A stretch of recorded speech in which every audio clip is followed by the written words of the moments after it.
Hey, how's it going, guys? I'm Paradoxic, and welcome back to Supergirl. This time we're on season 4, episode 15, titled "Oh Brother, Where Art Thou?" So, don't know if we're going to get too Shakespearean in this episode or whatnot, but the last one was Stand and Deliver, and we had Brainy secretly organizing a alien amnesty march because Thingy, what's that douchebag name? Thingy Lockwood, his first action as the director of Alien Affairs was to redact the alien amnesty, the initiative thingy. So I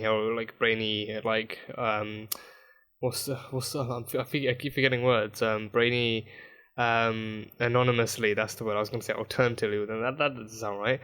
He anonymously organized a march for all aliens and even human allies to take part in, to actually protest against that, and it was for the most part it was a great success until they got to the building where where Lockwood's speech was taking place, and then they got attacked by his supporters and whatnot. But then we had Kara Walker going in. She initially wasn't going to stand because she was Supergirl and she had to protect people in that persona. But then upon speaking to one of Lockwood's secretaries or something, or one of his assistants that she actually saved the night before, and being told that she gets a free pass because she's a superhero and she saves people and all that sort of stuff, she decided, you know what? Not only is she actually going to stand in this rally, in this march, she's going to stand as herself, as Kara Zor-El. So she put a little kind of, not a poncho, but a little drape over her costume, and stood on the front lines of the march with Jean and Brainy and Nia, and marched on as Kara Zor-El. So that was a beautiful thing to see. And even more, even once the stuff stood out, even once the fighting broke out, she her and Brainy and Nia all went around kind of helping people up, and helping aliens up and helping them get to safety and saving aliens from their attackers and stuff. And Nia shot one of her lasers at a child of liberty and stuff. And then the Mad World music kicked in, and that was a really, really emotional scene. And James got some good photos in of humans helping aliens and actually promoting that kind of allied force between the humans and the aliens. But yeah, that was just a really, really cool aspect of the show, of that episode overall. I think they pulled it off pretty well. We had half of the elite being captured. I say half, I think it is half, yeah, because I think we had Menagerie captured and we had the Morai captured. I think it was the Morai. I think it left a piece of itself in the building, but I think it was captured by the end, yeah. So it was only Hat and Manchester who was actually left behind, and they kind of tricked the team into thinking that they'd gone their separate ways, and that Manchester had died as well in the fortress when he jumped into that blinding room with the alien tentacles and whatnot, like the Sun Eater room. But that was just a ploy, and they were secretly working. They're working together all along anyway. But this series, they've done a good show. No, not Siri. No, shut up. I don't care. Series. How does that translate to Siri? I don't. Okay, she didn't hear me that time. That's good. I can never say anything I can never say any words with an S or an I or an R, because that's when she pops her ass up. So yeah. Anyway, where was I? This series, they've actually done a good job of showing that Manchester has been keeping Jean on his feet as like a man who laid down the sword and took on a more pacifistic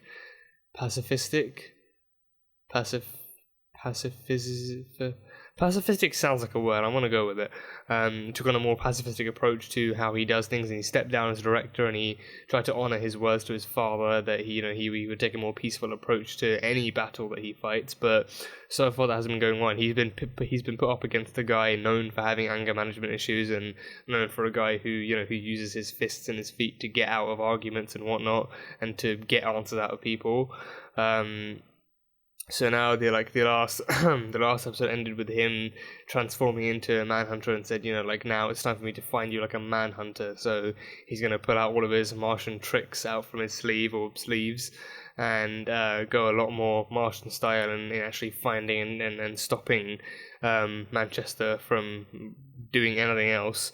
So that'll be interesting to see. But that stuff is going pretty well as well, I'd say. What else we had? Haley wanting.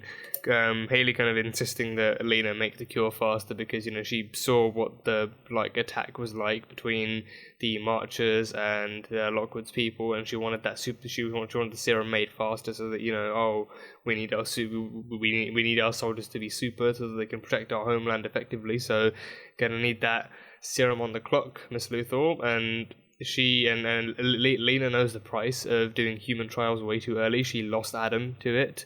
And that was that's just like, in her eyes, that's just more blood on her hands and another life on her soul.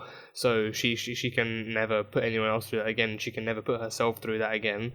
So if she is gonna do this, she's not gonna do it in a way to create people capable of destruction. She, like her, I think she knowing her, she is still keeping her initial game plan in mind. Like, she is working on a cure to cure all diseases and to actually help people, not just to create weapons of war and stuff like that. So she is, I think, on the down low, she is actually relaying information to Alex as well. Alex even told her discreetly that, you know, she doesn't really trust what the government's doing anyway, so she's willing to work with her if she'll have her as a friend as well, and not like the director of any organization.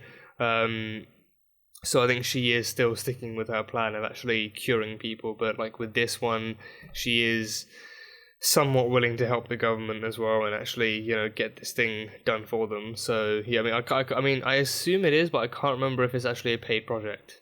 Can't remember if the government's actually funding her for this. I mean, it would make sense. I mean, because like, even despite L Corp money, I think she would still need money to actually be able to create versions of this that would actually work and continuously work on it. But I don't know. It's a project she's working with the government, so yeah, I'm assuming it's a funded project. But yeah, well, there was that, and then the episode ended with Jamie Boy getting shot. James was walking out of his office and then he heard the phone ring and he turned around at the last second and then someone literally shot him in the back. So I don't know if that was a traitor move or if that was some kind of sneaky assassin attack or something, but James has been shot and is lying in a pool of his own blood on his office floor. So I assume we will pick up right from there. But that is pretty much all I have from the last one. So episode 15, Oh Brother, Where Art Thou? Let's find out if he does weareth his mother's drapes. For the entire human race. Lex?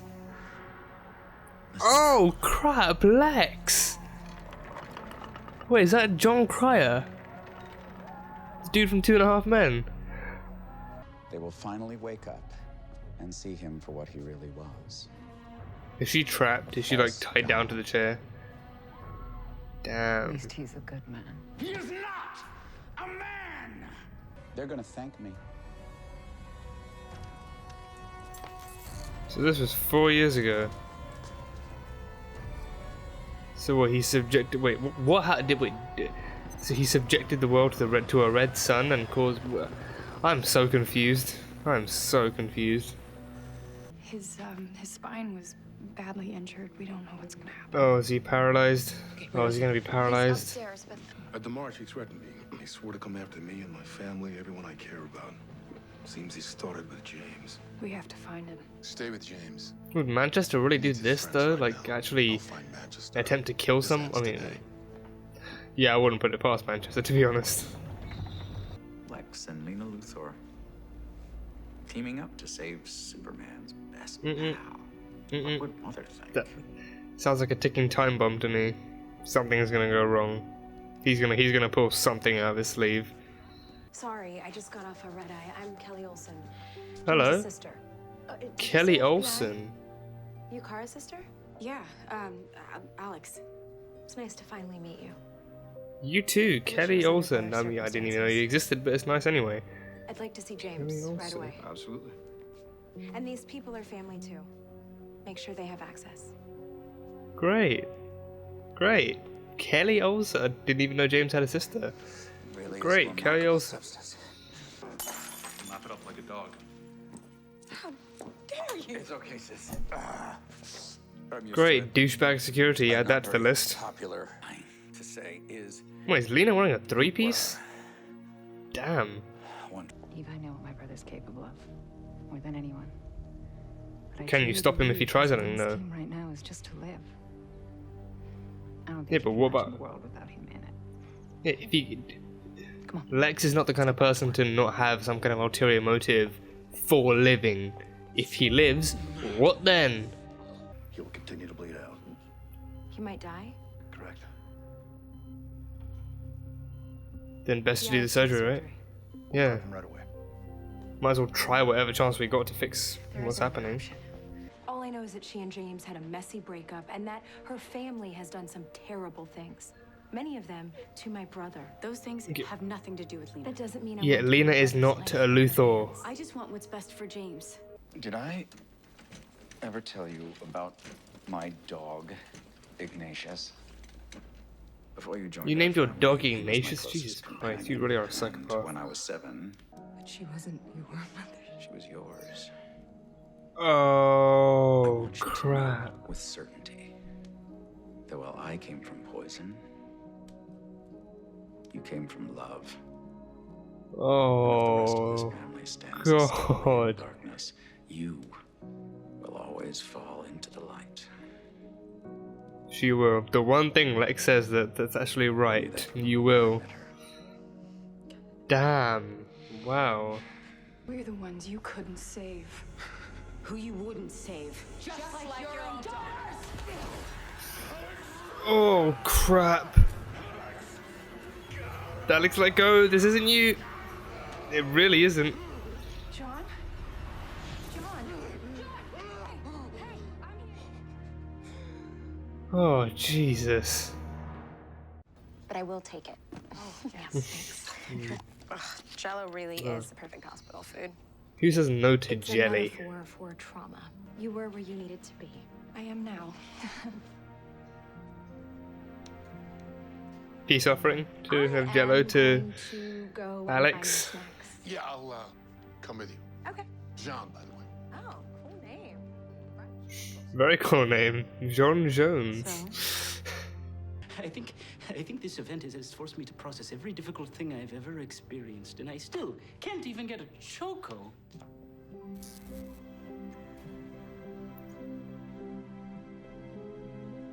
That happened.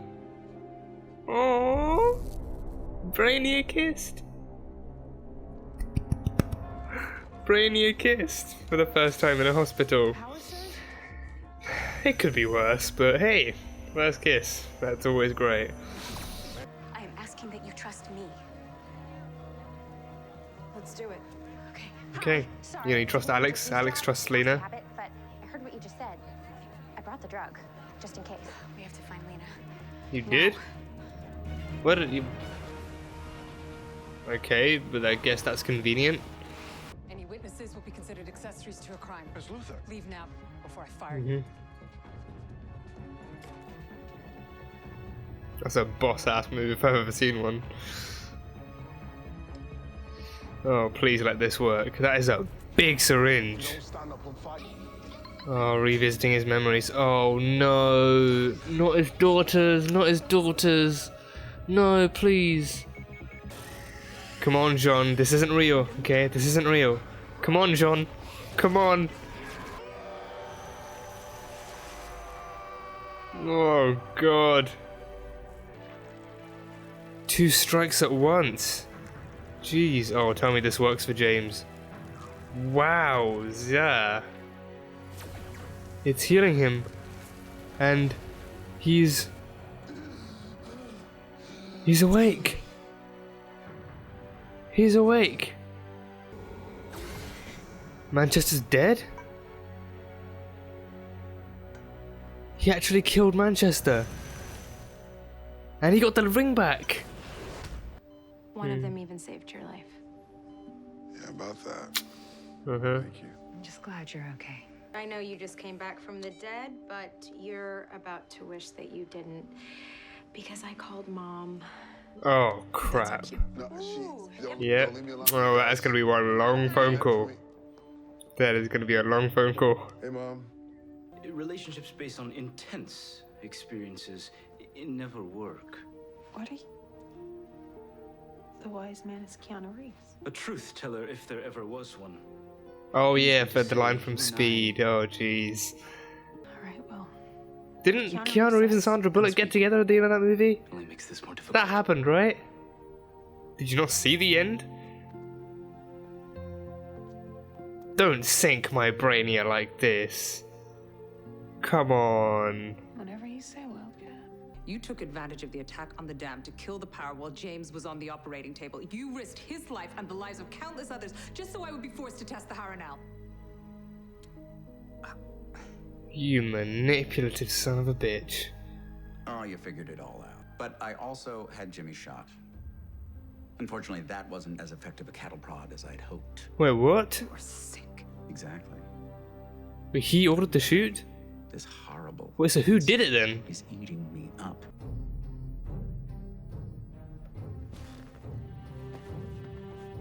I'm sorry, is he walking? Is he cracking his neck? No! You're dead. No, you're dead. No, she's not! Miss Tessmacher! Say psych right now. Sorry, Eve? not sorry. How long? Forever. It's nothing personal.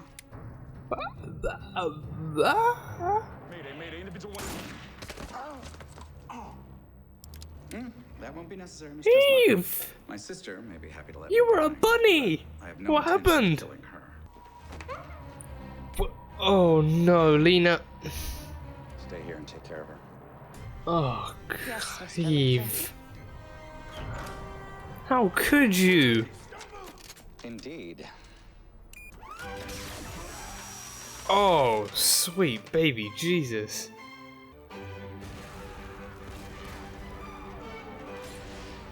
Talk about a deadly orchestra.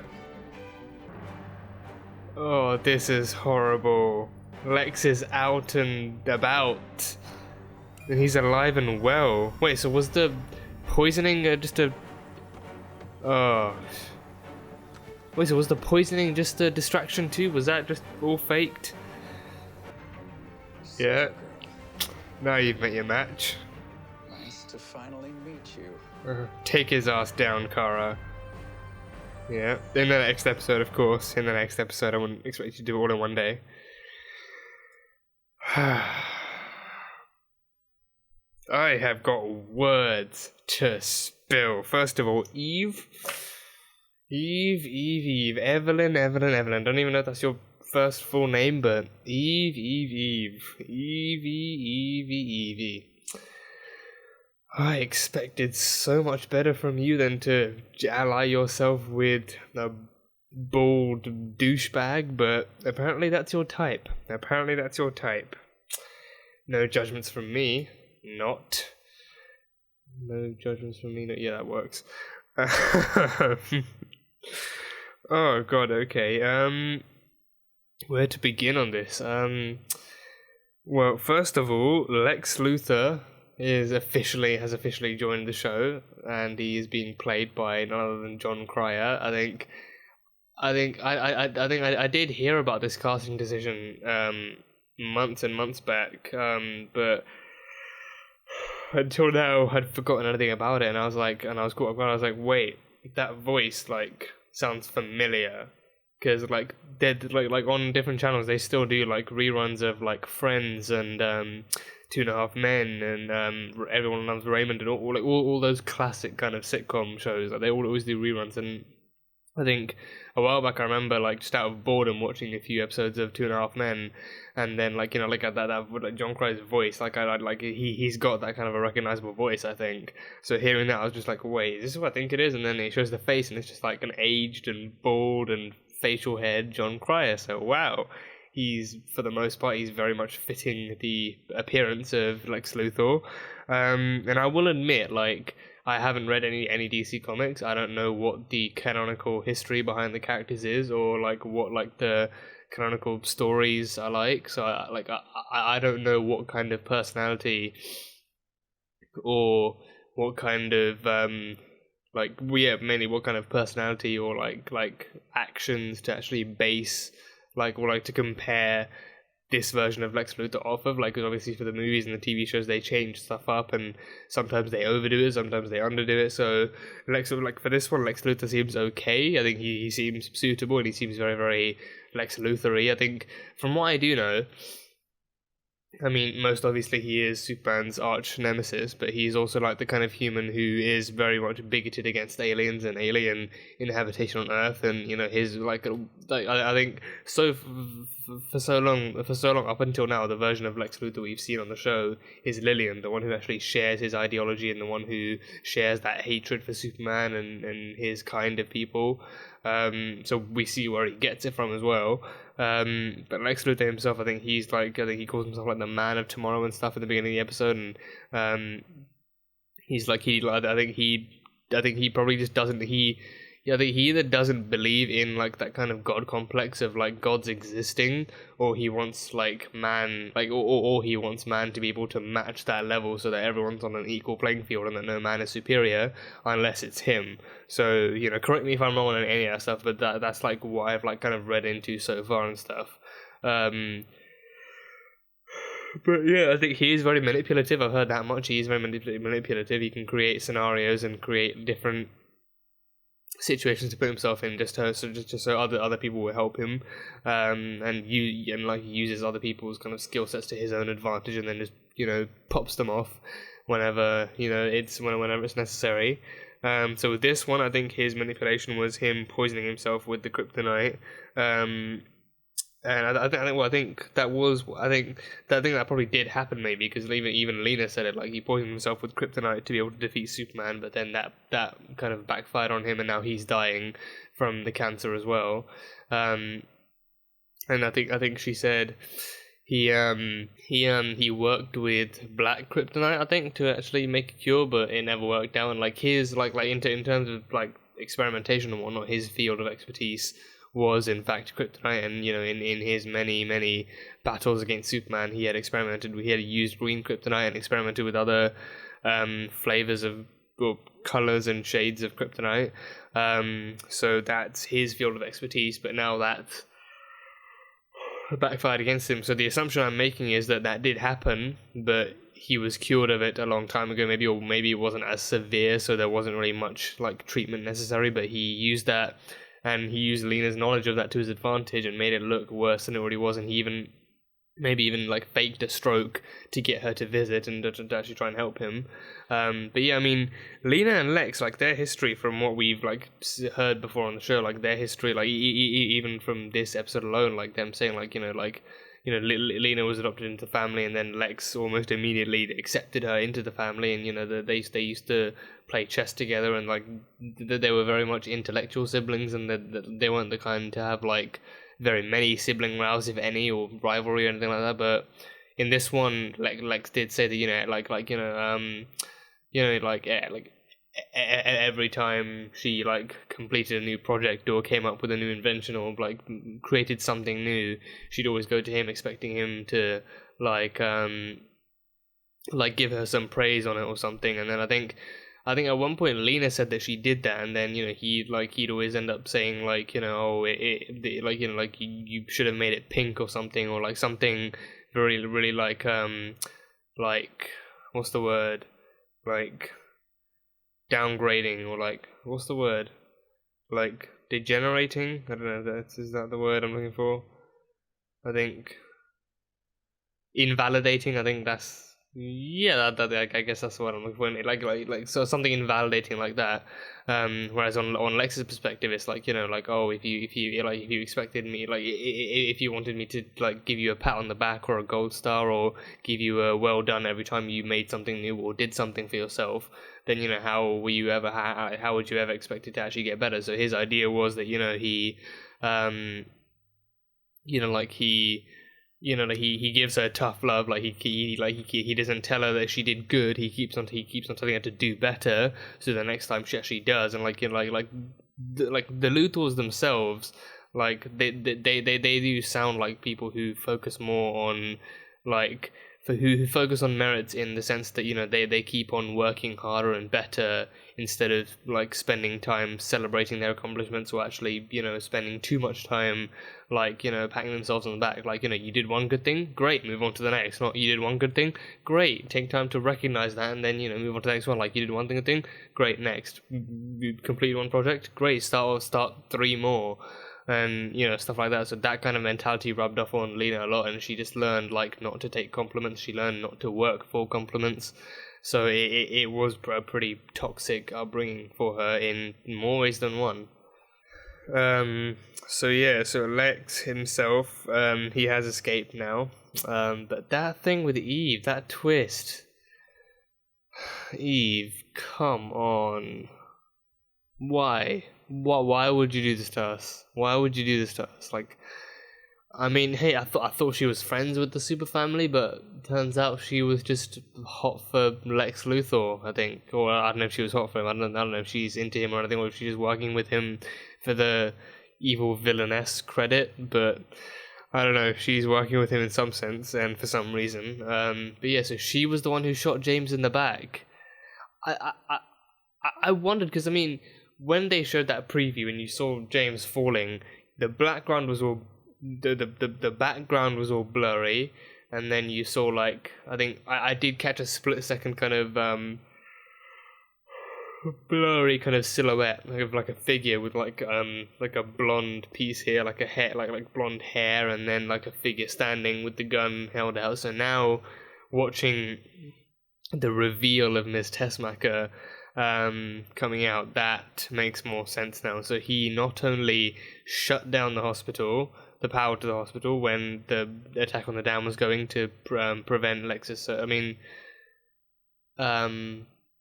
prevent James's surgery from working, but he also had James shot in the first place. So knowing Lex, again, that's just super manipulative, like attacking someone close to Lena and then forcing her to try out the cure on him by shutting down the power. Like Lex, he's just 5-10 steps ahead. He's like, you know, you want a cure for me? Okay, great. Tell me, give me a list of everyone you care about and also the nearest hospital to you, and we can start working on our project. That's great. That's plan A and B and C all set in motion. But yeah, that definitely screams manipulative, and like Lex Luthor style manipulative right there. So yeah, but that was that. So Lex Luthor, like, enjoying him so far. I think it's, I don't know. I think even like for me personally, even with that intro at the beginning of the episode, like his return, like in the present day, it felt somewhat out of place. Like Lena was already waiting there with the helicopter landing, and then all of the stuff with Lex comes rushing through. It felt a little bit somewhat rushed, but at the same time, it's like, you know, like they are still carrying on from the same place. They are still carrying on from when James was found by Supergirl. So that will still make sense, and you know, everything is coming in as it should be. But I think like it was somewhat, for me, it felt a little rushed, like with the Lex Luthor stuff specifically. But I think like that kind of character, he's a big character in the DC universe as a whole. So that kind of big character, you know, like you got to find the right way and the right kind of time to bring him in. But like John Cryer's Lex Luthor is just, I love him already. And I can't wait to see more of him. So yeah, and he's going to be facing off against Supergirl too, so that's going to be fun to see. Yeah, so that is John Cryer's Lex Luthor with the kryptonite stuff. Manchester. So Manchester's dead. That is the end of Manchester Black. I mean, I feel like we've seen that before, even I think with the Sun Eater thing. That was the last one, but that was I think that was more passable as like as a hoax or like some kind of red herring. I think that was more passable as like a pretend death. But this one, you actively see Jean disintegrating him with the staff. And with Manchester, I think he's had an interesting arc. I'll say he's had a very interesting arc on the show so far, and you know, like Jean knows exactly why he's there and what he's been doing. Like Jean and Kara even said it herself this episode. Like he's there as a test towards Jean's faith and towards Jean's kind of, his strength as well. Like, Jean made a promise to remain as a man of peace and not to like enact any kind of violence on like in order to achieve his goals. And Manchester comes along, who's a guy who literally talks with his fists, and he crosses paths with Jean, so conflict and tension and drama are about to ensue between these two guys.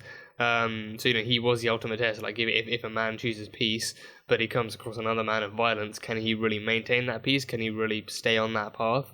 Can he, like, is he going to see a better way or like a different way that's more suitable to him? Like, that kind of thing is like the arc that I feel the writers were striving for here, and I think that was quite well done. But David Harewood in this episode, man, he like that scene, like seeing the flashbacks of his daughters on Mars again, and the White Martians, like that. Like, him pulling that off and then him screaming and just turning into like a Martian man, like that. Like, David Harewood knows how to pull this character off. He's been playing this character for so long and he's fit into that mold so well. He plays Jean so well too. So he, like, this episode, he was just fantastic. He was absolutely fantastic. So yeah, but now Manchester is dead, so I think that definitely pulls an extra weight onto Jean's shoulders of like being conflicted and not really knowing who he is or what he's fighting for anymore. I mean, he knows he wants a peaceful future, he wants a peaceful life, but he doesn't know if he can be a man of peace anymore. Like, he tried. I think it is fair to say he tried that, but what he wanted to do was clearly more than try that. He wanted to effectively do it, and then he let, like, I think slowly but surely he himself was coming to terms with the fact that the kind of character Manchester is. Like, Manchester, the entire time he was like taunting and goading Jean into the fight. He kept on telling him, like, I'm not gonna stop. You can't stop me, but you can join me. So, I'm not going to stop you. I'm just going to keep doing my own thing. But, I know the man you are. I know what you're capable of. We want the same things, maybe in different ways, but we want the same things. So come on and join me, and we can actually take these people out. And, like, the kind of person Manchester is, he's dealt with a lot of violence and bigotry and hatred, even in his hometown and stuff. So he knows where that stuff comes from, and, like, from his experience, the only way to get rid of that or to fix that issue is to take it out as a whole, not just to kind of not just to try and improve it or change it, but to wipe it out as a whole, because it's exactly what they're doing. So his plan is to just fight fire with fire in that sense. But that route is not what Jean wanted to approach this time around. It's not the way he wanted to do things.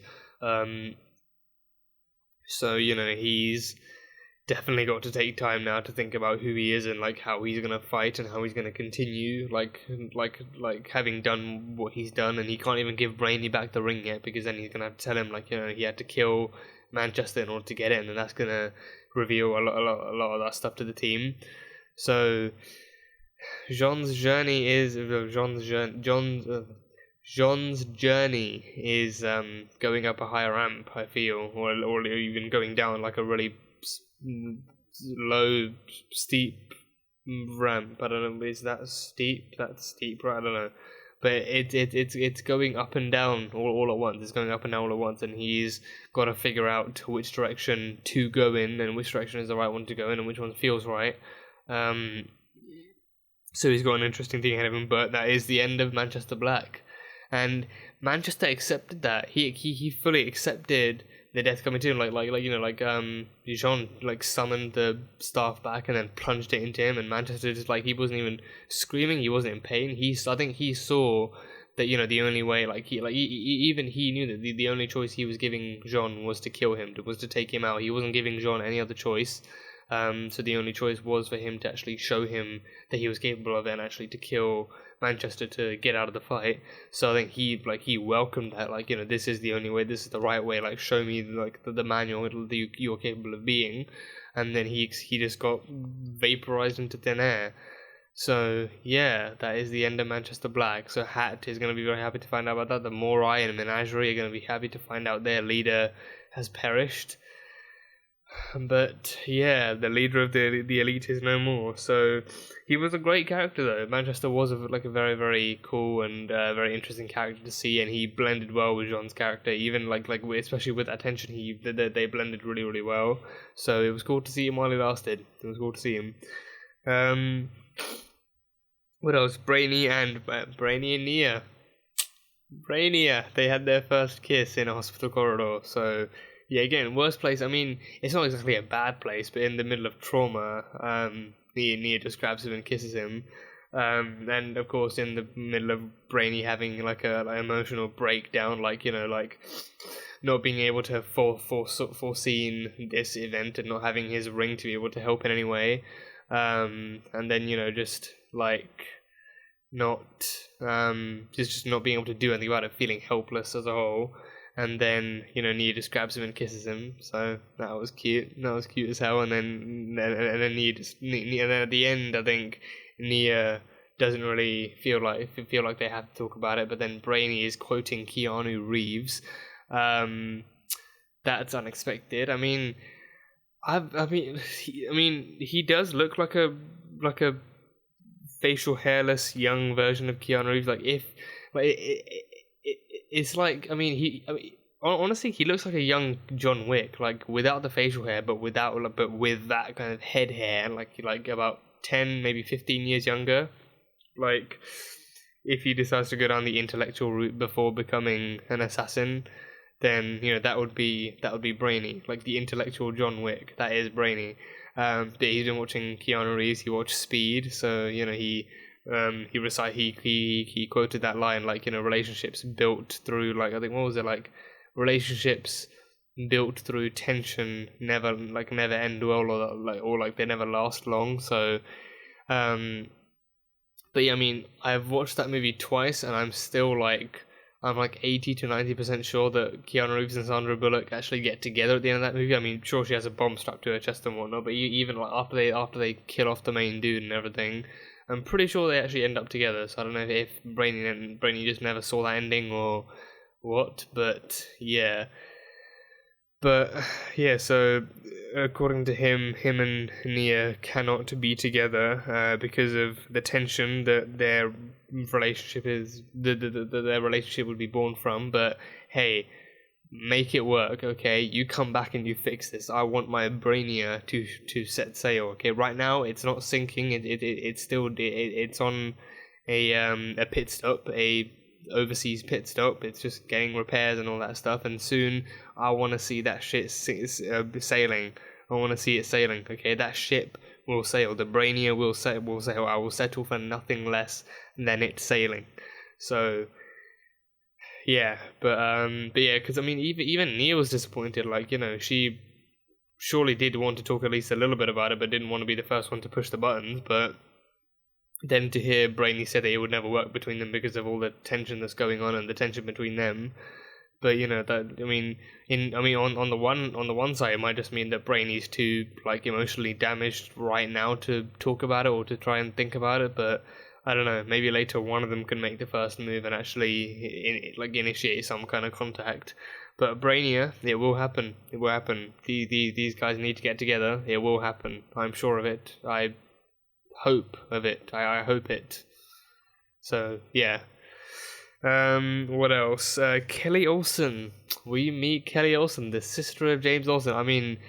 I don't know if her name was ever mentioned before. I think maybe I think it was last season when James was telling that story about how he was racially profiled by a police officer on a holiday resort or something, and he was with his family. But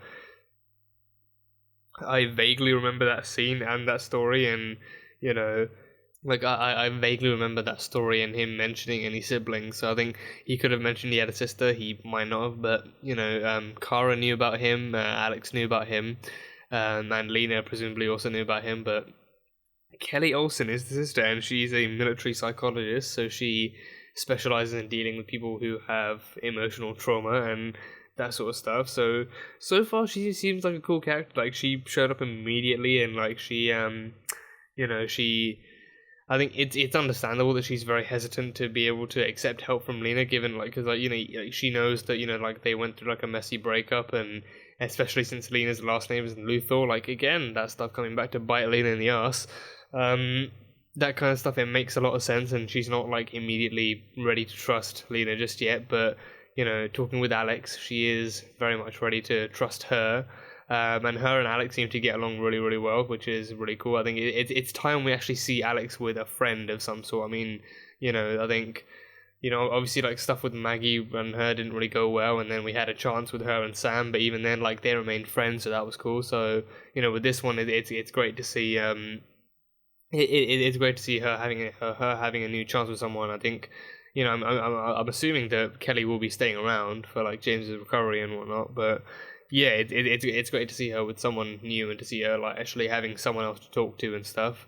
So yeah, that's cool. But yeah, I mean, she definitely seems like the like not simply just a person with trust issues, but the person who like understands James, and the person who like sees through anything he says. If he lies or makes stuff up, then Kelly knows him like well enough to be able to call BS on it, and to actually, you know, pull out the truth from under the rug and read between the lines and whatnot. So, you know, in that sense, she knows that, you know, like stuff is tense between him and Lena, but you know, like they still care about each other. Like Lena wouldn't just, you know, give up a chance to help him just because they're broken up. Lena isn't that kind of person, but initially she was hesitant because of, you know, how much James has been hurt by the Luthors, and because of his connection to Superman, as like especially presumably, but also because of him and like the history between him and Lena, like them having broken up and that having been tough on James. So she is just there to try and look out for her brother in the best way possible, especially since he's already in a terrible condition. Like she doesn't want to take any chances that might hurt him even further, especially from someone she barely knows. So that stuff makes sense. But yeah, I think again, like her and Alex seem to get along really well, and she seems like a really cool character so far. So looking forward to more of her on the show as well. What else? Is there anything else? Lex's story, I think, did he say he made that up, or was that true? I think he said that was all true. Yeah, I think he said that was probably all true. So like the stuff about Lena's mother, like so when his dog Ignatius was dying and had to be put down, his father ignored him, but the girlfriend that he brought along was the only one who actually paid attention to Lex and actually comforted him and made him happy during those final moments, and actually again like she actually comforted him. And then that woman, that girlfriend, was Lena's mother. So for one thing, Lex's father had an affair or something with Lena's mother. But for another thing, that was the happiness and warmth that she shared with Lex was what made him realize that Lena was the odd one out in the family. Like, she may have taken on the name Luthor, not out of choice, obviously, but you know, she may have had that name. But you know, I think, you know, he knows, given how the public reacts to the Luthor name as well, that he knows that they're not very popular people.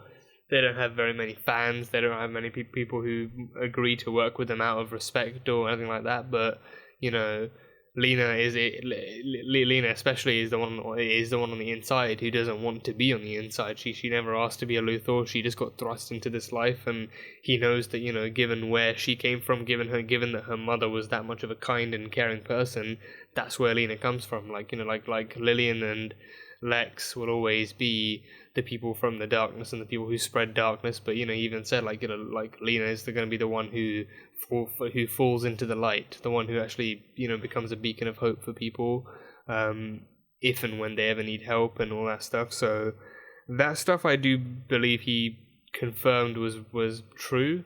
I think, yeah, I think he did confirm that stuff was true. I might have to go back and watch the episode again, but I think he did confirm that stuff was true.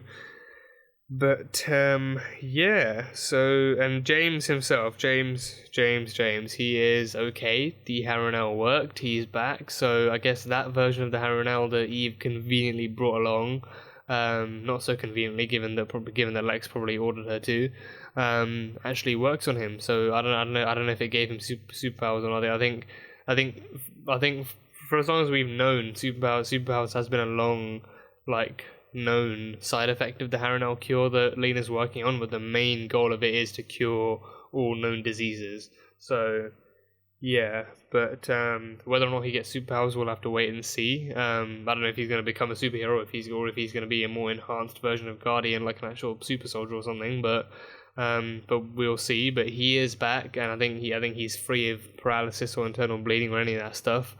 So he is back. So we can see him in more action in the coming episodes. But yeah, that is pretty much all I have for this one.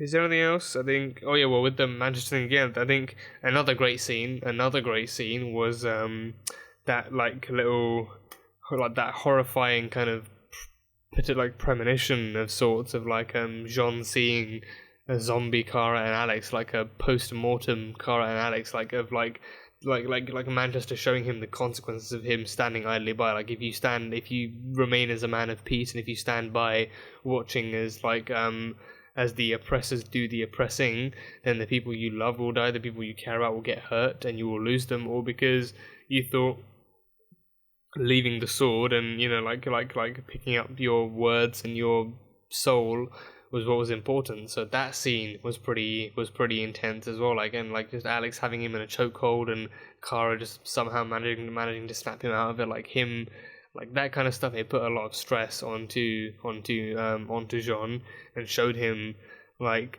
not just what Manchester was playing at, but also showed him the potential consequences of his road to peace. Like the road to peace is not a very strong one for Jean. It's not a very possible one, no matter how hard he tries. But it's still worth just as much up until now that he's actually bothered to try, that he's actually bothered to keep his promise, even if he does go back to being a man, like a fighting man.